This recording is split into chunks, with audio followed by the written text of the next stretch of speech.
Hello and welcome everybody. Jack Acid with ApexHead.com bringing you episode 2 of the F1 2013 I Am No Expert Career Mode series, and here at Malaysia we have an R&D objective, our first on the season, and we were able to complete that with no problem, and that will be good for a 5% reduction in the front drag. So moving on to Q1, objective to finish in 8th spot. We were able to finish 8th in the first race, and so we're hoping to at least match that result. Here, as you can see, the clouds rolling in, able to get a quick P1 at the start of lap 3. But then moving around in the next lap, and you can see not able to improve my time at all. I'm going to go ahead and bring it back into the garage and see what the times are doing, and sure enough, we'll have no problem getting into the next session. And surprisingly, our time would actually be the best of the session, which is very surprising. And I think that there's actually been a change to the top tier teams in this release that actually go very easy on their tires and really don't concern themselves with good Q1 results, which is actually true in real life. So moving on here to Q2, let's see how it holds up. And you can see I'm able to get up into a P5 finish here.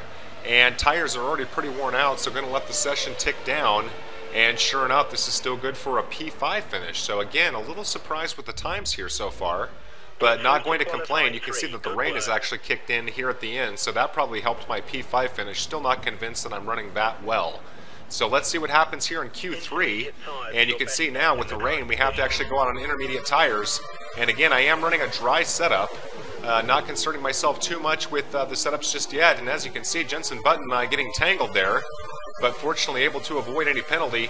But here on lap 3, having all kinds of problems, and you can see losing 10 seconds in the last sector alone, so not going to bother pushing myself any further. Going to be happy with P10 if that's how it all shakes out. So pulling back into the garage here, and sure enough we wouldn't end up with the worst result, but as you can see, Mark Webber was actually penalized, and that's going to mean that we get to start at P9. And we'll find out just how much of an impact not bothering to change my setup will be. You can actually get away with that pretty well in 2012, so let's see if that happens here. As you can see, 100% chance of rain and looking very stormy at the moment. Just realized I forgot to include the starting grid, so as we go through our race strategy, let's go over that. Fernando Alonso on pole position, Lewis Hamilton and Nico Rosberg taking up P2 and P4, Sebastian Vettel qualifying at P3, and the McLaren's making up some ground, Sergio Perez P6 and Jensen Button P8, and our teammate, as you can see, P14. And of course Mark Webber, because of the penalty, all the way down to P19, so a little bit strange getting towards the back of the grid here at the start. Very dark day here at Sepang, and let's see if we can get a good start and get caught up with Jensen Button lined up next to us, trying to chase down the Sauber of Nico Hülkenberg. And pretty good start here, heading down into turn 1, but now starting to be swarmed. And it looks like we're going to be overtaken by a handful of cars. There goes Bolt Williams as we head down into turn 1. And slight contact there with Maldonado on the right-hand side as we try and find some real estate coming around this very strange opening corner. And getting lined up behind the Mercedes. And Nico Rosberg, very slow coming through there. Contact from behind. He wavers just a bit, but no warning from the stewards. And now wheel-to-wheel with Sergio Perez coming around this very long right-handed sweep. And we are barely able to get in front of the McLaren, heading down to this very hard braking point here at the top of the summit. Let's see if we can make up some ground. And slight contact there with Nico Rosberg again, but we are up into a P4 finish and starting to lose the back tires just a bit. Here trying to get our bearings in this very, very vibrant rooster spray and trying to find our line coming through these corners. Extremely fun coming through the wet, I have to admit, but it is very, very slippery, that's for sure. Now coming up to Clea, one of my favorite corners in the entire calendar, but really had a hard time with finding my apex coming through it on most occasions. I'm not sure what the problem is, but for whatever reason, struggling with turns 7 and 8. Now trying to chase down Lewis Hamilton, coming around the very, very slow turn 9, now accelerating up the hill to one of my least favorite corners on the entire calendar, not just this circuit, but the entire calendar, and that's Kenyer Lake. Going wide here, it's just such a strange apex and very, very difficult to see, especially in these conditions. But I'll tell you, if there's one corner that I hate more than Kenyer Lake, it's this one, Sunway Lagoon, the dreaded turn 14, and starting to lose the car a little bit up over the curb. You can see just how slow I'm going, trying to fend off Rosberg and losing control, too much power coming out of the exit, and that's going to allow a number of cars to go by as we're dropped to P8, now P9.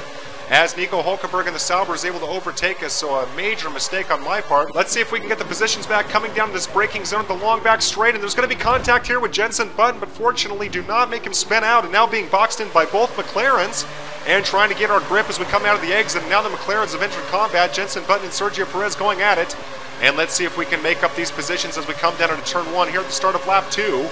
Hopefully the AI is going to be going very, very slow and shooting by all these cars almost too fast. And look just how slow the AI is coming around here, shooting all the way back up to P4. And not only that, the gap's expanding a great deal coming around that corner, so not really sure what to make of that. I do recall the AI being kind of slow coming around that corner in last year's release, and maybe the weather has something to do with it. So skipping further ahead into lap 2, and you can see having problems here at turn 9. And that's going to allow Felipe Massa and the Ferrari to get by us with ease as we get back onto the tarmac here. And here comes Nico Rosberg in P6. And fortunately able to hold off the Mercedes as we come around Kenyer Lake and able to maintain our line and at least get a little bit of speed coming out of the exit. But Nico Rosberg extremely hungry to get around as we roll up over the curve for just a moment there. And trying to be especially careful coming around turn 14, trying to find that cone. And able to accelerate out and somehow not losing our grip. Definitely noticing that you have to be extremely careful with the throttle in this year's release, more so than last year. And that's especially true here in the wedge, trying to fend off the Mercedes. He shouldn't be able to overtake us as long as we don't overshoot our corner. And now trying to reel in Felipe Massa. And if last lap was any indication, Felipe Massa might be extremely slow coming around turn 1. He's basically a spec at this point. And now getting the very obvious notification that DRS has been disabled. Let's see if we can catch up with the Ferrari coming around turn 1. It looks like we'll be able to as long as we don't go wide.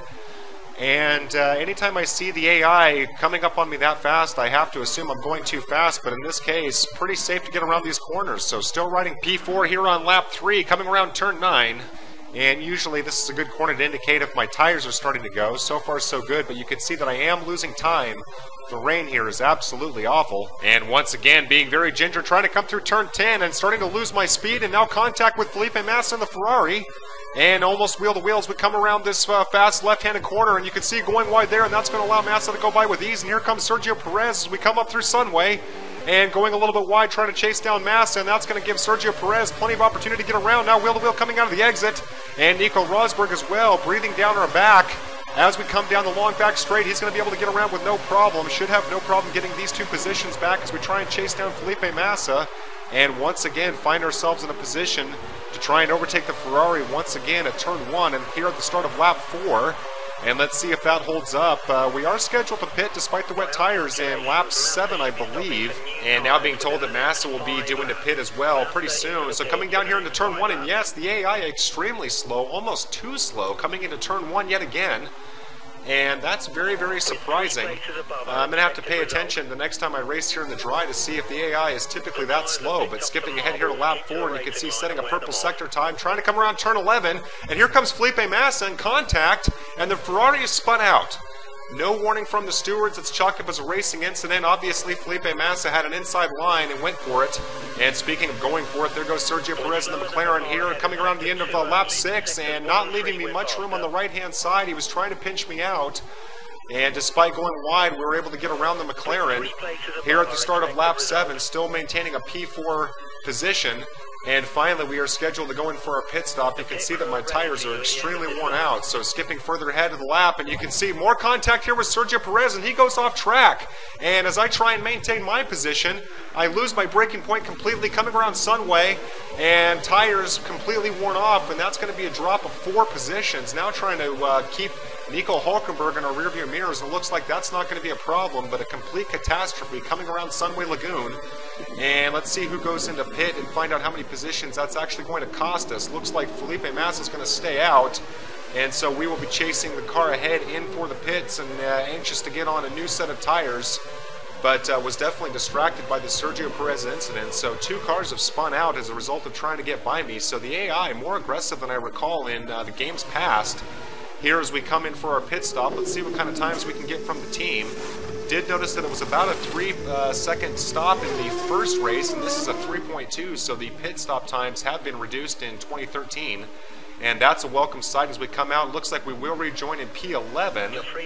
And it looks like we're going to be coming out behind Jenson Button, coming out of the pit lane. So got to get these tires warmed up here at the start of lap 8, and let's see if we can make up any positions to get back into the points. Always a little slippery coming around turn 3, the pylon being taken out, and now being notified that the safety car has been put out. Obviously some kind of an incident.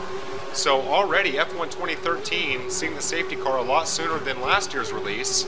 And here near the end of the safety car going in, trying to warm up my tires, being told by my engineer my tires are cold, and going to try and make up some ground here on Jensen Button here at the race start, taking an inside move, and slight contact with the McLaren coming around the final corner, drifted into him, but obviously no problem with any kind of a penalty. It really did feel more like a bump, so the safety car helping us as all the gaps are now closed up, able to get up into P7. Let's see if we can track down a few more cars here at turn 1. We know that the AI is extremely slow, and there's Felipe Massa, and as expected, extremely slow coming around turn 1, able to get around the Ferrari, now trying to track down Nico Rosberg coming around turn 3 yet again, having to go a little bit wide so I don't come into the back of him, and that's going to hurt me coming out of the exit. And here comes Felipe Massa, and he's pushing very, very hard as we try and get our foot down on the gas, and you can see we were able to maintain the P6 position coming around Sunway, and able to stay in front of the Ferrari only barely. You can see now that a good train of cars have been held up as a result of how slow I'm going. And here comes Massa. He's going to be able to overtake easily. And here comes Nico Hulkenberg. And we are wheel-to-wheel coming down to the braking point. Let's see if we can avoid contact. We do. There's contact with Hulkenberg and another car, able to cut on the inside of Massa. And let's see if we can get any speed coming out. And it looks like we're going to be wheel-to-wheel. Yes, we are coming out of the exit there. And the straight line speed being tested with the Ferrari and the Lotus. And of course, we should have no problem getting around Massa coming down into turn 1, slowing down now so we don't get tangled coming into the braking zone. And able to drift comfortably back up into P6, although going a little bit wide here. But again, because of how slow the AI is coming through there, of no real concern. We'll save the concern here for the end of the lap, where once again Felipe Massa able to overtake us easily. And definitely having problems again at turns 11 and 14, and that's what's costing me all kinds of issues. And cutting on the outside here and gambling as I roll up over the wet curb, trying to give the Ferrari plenty of real estate to avoid contact. And here at the start of lap 13, still riding in P6. Again, you can see a good set of cars behind me. And we're going to have to fend them off one more time. Here on the final lap, going to go ahead and burn off some of that extra fuel. I've been pretty good about saving it. And you can see I've got pretty good gaps, even though I'm losing time. But having problems here coming up over the hill, here at turn 4. And fortunately does not cost me anything in the way of positions, but obviously cost me time. And that's going to culminate to a final showdown coming out of Sunway. And happy to have that corner out of our hair for the rest of the year, but we're going to have to fend off Nico Hulkenberg in the Sauber. And here he comes on the inside. And it looks like he's going to be able to beat us, although we should be able to outbrake him as long as I don't drift off track. And able to outbrake him as expected, coming around the final corner of the final lap.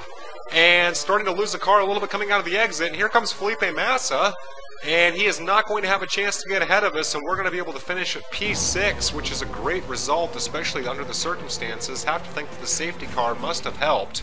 Taking a look at the final race results here, Vettel able to get the victory despite the P3 start. And no real surprises there, but looking at the middle of the grid, you can see Jensen Button finishing in P15 and Sergio Perez P20, so that's a surprise. Jean-Eric Vergne finishing in P21. Something must have happened to their races, and McLaren was competing early on, so have to think that maybe they had some kind of a problem late in the race. Very happy to see the safety car so early on in the season. That was something that a lot of people complained about from F1 2012, was that the safety car didn't come out often enough, and I think as long as it's not abused, it's great. Especially in these kinds of conditions, it makes a lot of sense. And thinking back to the grid, maybe that's what happened to Jean-Eric Vergne. Not really sure who was responsible or who had the problems that initiated the safety car. Anyway, I want to thank you guys for taking the time to watch this video. I hope you join me for round 3 in China.